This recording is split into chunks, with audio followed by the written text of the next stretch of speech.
The lanes have been freshly painted, the flowers freshly planted.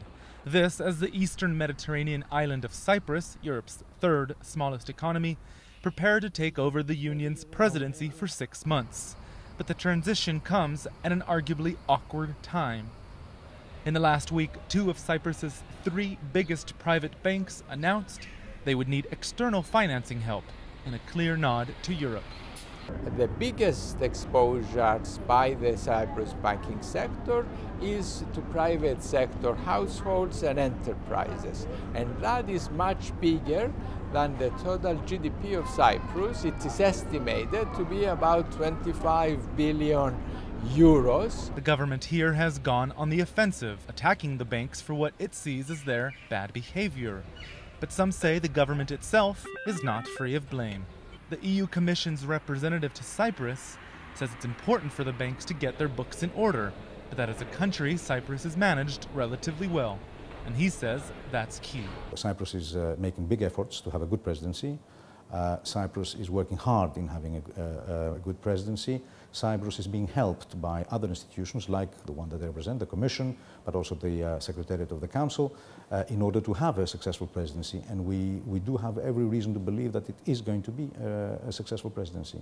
The bailout for Cyprus makes it the 5th country in the Eurozone requiring such assistance.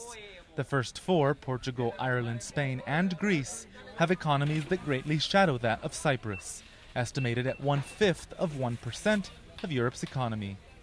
Still, Marco Poliotis says it shows that Europe's economies are not isolated national issues.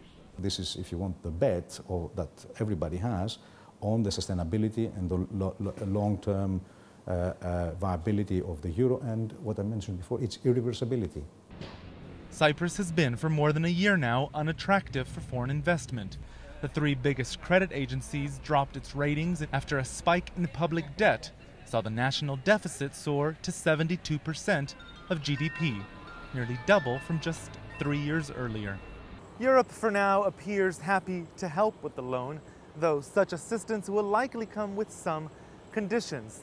The so-called Troika is due here in Nicosia this week to assess the books and decide on those terms, even as Cyprus looks to third-party countries, namely Russia and China, for bilateral loans. It is disrespectful to your EU partners to say, I don't want your money, I will get something much cheaper, which I can use in the way that I want. But Cyprus's president, Dimitris Christiofas, remains committed to this 2-pronged approach, and his government is reserving the right to withdraw the request from Europe and thus avoid Brussels' conditions should it find the cash elsewhere.